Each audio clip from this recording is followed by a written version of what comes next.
Hej og velkommen til den her HTX-præsentation. Jeg hedder Katrine, og jeg er studievejleder på Teknisk Gymnasium. På HTX har vi et slogan, der hedder Kom tættere på virkeligheden. Og det har vi, fordi vi går ret meget op i alt det, der har med virkeligheden at gøre. Vi udforsker virkeligheden på mange forskellige måder. Vi er nysgerrige på virkeligheden, og vi forsøger hele tiden at inddrage og forholde os til virkeligheden i vores daglige undervisning. Og vi kan også rigtig godt lide, når vi kan bruge det, vi lærer til noget i virkeligheden. På EUSANORs hjemmeside kan du finde vores uddannelsesfolder, hvor du kan læse om uddannelsens opbygning, om vores særlige HTX-profilfag, om vores valgfag og om optagelseskravene til HTX. Du kan følge vores hverdag på Facebook og Instagram, hvor du kan se en hel masse billeder fra skolen og fra undervisningen og fra vores mange forskellige aktiviteter. HTX er en bredt adgangsgivende 3-årig gymnasial uddannelse, der med den pakke af obligatoriske fag, som alle HTX-elever får, åbner dørene til mindst 132 videregående uddannelser. Og vælger man for eksempel matematik på A-niveau, har man mulighed for at vælge imellem mindst 248 videregående uddannelser. Vores elever har lyst til rigtig mange forskellige uddannelser, når de er færdige på HTX. Nogle vil gerne videre på et ingeniørstudie, nogle vil gerne læse medicin, nogle vil gerne være tandlæge, nogle interesserer sig for sygeplejerstudiet eller fysioterapeut. Der er også mange, der gerne vil være lærere, pædagoger og socialrådgivere, falckreddere og politibetjente. Så er der dem, der har lyst til en designuddannelse, og nogen, der interesserer sig mere for jura og økonomi. Så kort sagt er HTX for alle dem, der gerne vil have en gymnasial uddannelse, og som har lyst til at arbejde med naturvidenskab, teknologi, kommunikation og design. Vores studieretninger har klart forskellige profiler for netop at imødekomme vores elevers mange forskellige interesser inden for naturvidenskab, teknologi, kommunikation og design. Og fælles for alle vores studieretninger er, at vi arbejder med teknologiske og samfundsmæssige problemstillinger, hvor vi hele tiden anvender fagene i en praktisk sammenhæng. Vi arbejder projektorienteret i mange fag, hvor vi løser problemstillinger både teoretisk og ved at fremstille produkter. HTX er erhvervslivets gymnasium, og det hænger også rigtig godt sammen med vores interesse for virkeligheden.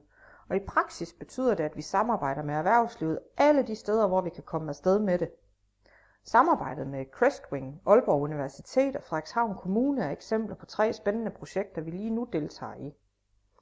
Crestwing er en virksomhed, der arbejder med bølgeenergi, og igennem det projekt får HTX-eleverne mulighed for at arbejde praktisk med f.eks. fysik, matematik og teknologi.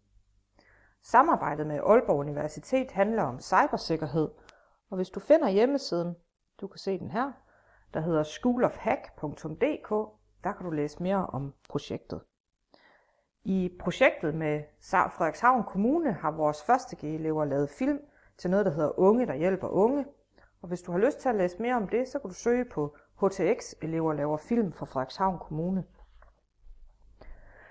På HTX arbejder vi med en lidt anderledes undervisningsform, hvor vi afprøver en stor del af den teoretiske undervisning i praksis.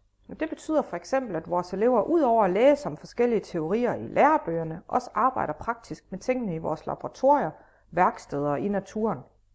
På billedet kan du se nogle elever, der er ude og fange blåmuslinger til et projekt, hvor de arbejdede med mikroplast i havene. Da eleverne havde fanget blåmuslingerne, tog de dem med hjem i vores biologilaboratorie, hvor de undersøgte muslingernes muskler i et mikroskop for at se, om muslingerne havde optaget mikroplast. Og det kunne eleverne se, at de havde, fordi der i selve musklerne var små røde og blå pletter af mikroplast. Og sådan foregår det helt generelt i langt de fleste fag. Vi har laboratorier til biologi, kemi og fysik. Vi har køkkenfaciliteter til de projekter, hvor der skal eksperimenteres med fødevareprocesser. Vi har træværksted, maskinværksted, syre- og designværksted og et el-lab. Så på den måde får HTX-eleverne mulighed for at komme helt tæt på virkeligheden. De skal ikke nøjes med at forestille sig, hvordan noget måske kan se ud. Nej, det er en del af deres skoledag, at de skal anvende den viden, de får fra bøgerne, så både sanserne og hovedet kommer i spil.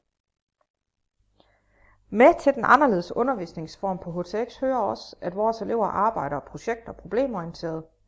Det betyder blandt andet, at der er meget gruppearbejde. Det kan fx være, at eleverne skal arbejde med en opgave i 20 minutter i dansk, inden der skal foregå en klassedialog. Det kan være et gruppearbejde, hvor eleverne i kemi skal arbejde med nogle praktiske forsøg, og bagefter skrive en forsøgsjournal hen over en 2-ugers periode.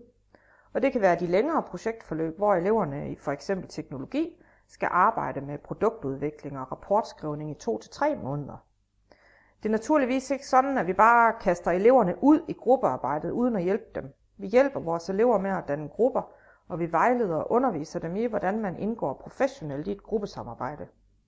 Det betyder, at vi snakker om grupperoller, hensigtsmæssig kommunikation i gruppen og konfliktløsning. HTX-eleverne får igennem deres gymnasieforløb lært at arbejde sammen med andre. De får lært at planlægge og overholde deadlines på større og mindre projektarbejder. Så kort sagt er HTX-eleverne både fagligt og socialt rigtig godt klædt på til at komme i gang med en videregående uddannelse, når vi sender dem videre ud i virkeligheden. HTX på EUC Nord har ca. 530 elever fordelt med godt 230 elever på Teknisk Gymnasium i Frederikshavn og ca. 300 på Teknisk Gymnasium i Hjørring. HTX i både Hjørring og Frederikshavn er en del af EUC Nords Erhvervsgymnasium, hvor der er i alt ca. 1000 elever fordelt på 3 adresser i både Hjørring og Frederikshavn.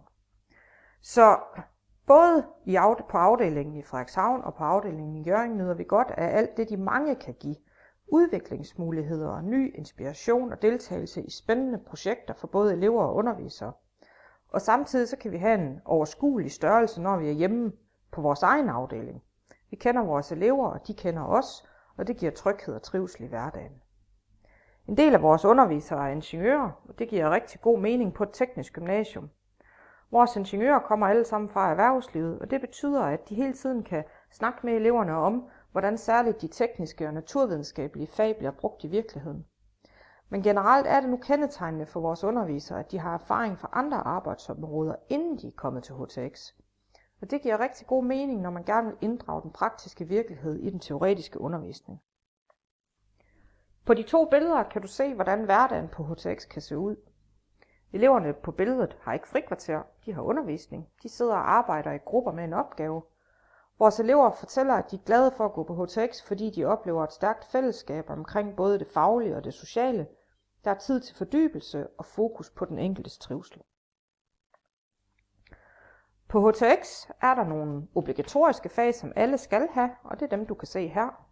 Alle HTX-elever skal have dansk i 3 år, de skal have matematik, fysik, kemi og engelsk i 2 år, og så skal de have biologi og samfundsfag i 1 år.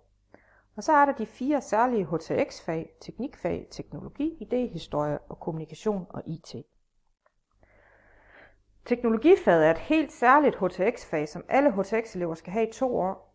I teknologifaget lærer vores elever at koble teori og virkelighed. Man identificerer og arbejder med problemstillinger fra den virkelige verden. Hvordan udvikler man for eksempel teknologier, der kan fremstille grøn energi? Hvordan kan man med forskellige former for teknologi gøre hverdagen lettere for mange forskellige grupper af mennesker?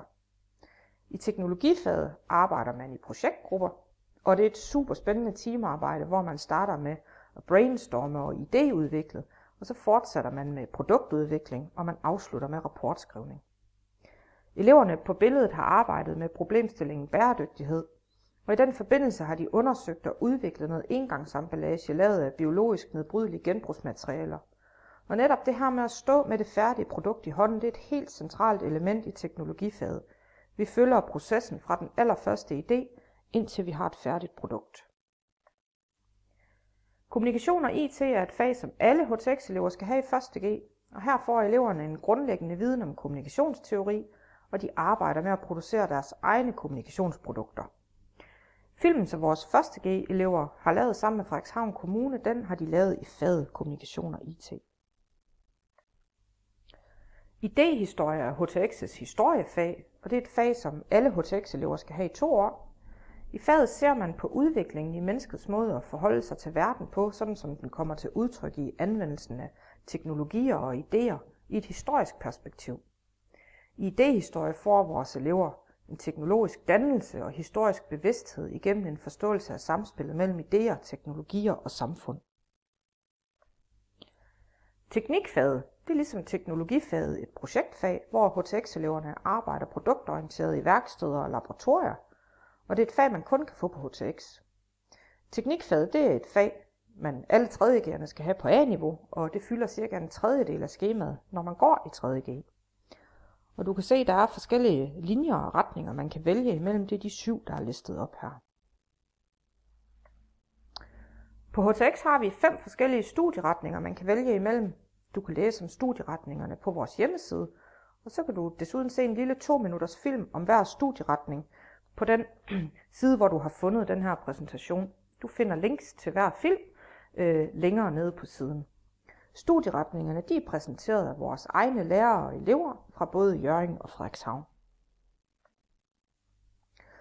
På HTX i Frederikshavn og Hjørring, der foregår der naturligvis også en hel masse andet end det, der sker i timerne. Vi har hyttetur for førstegærende, vi har studietur til udlandet for andengærende, og hvert år sender vi vores tredjegærende en tur til København. Og vi har fester og fredagscafé og gala og meget, meget mere. Helt som det hører sig til, når man går på gymnasiet. Jeg håber, du har fået lyst til at komme og besøge os, når vi holder åbent hus den 11. januar, så du med dine egne øjne kan komme og opleve HTX i virkeligheden. Og ellers er du også altid velkommen til at kontakte os, hvis du har lyst til at besøge os i enten Frederikshavn eller Hjørring og se lidt nærmere på det, vi går og laver. Du kan finde alle relevante informationer på vores hjemmeside og på vores Facebook-side. Tak for nu.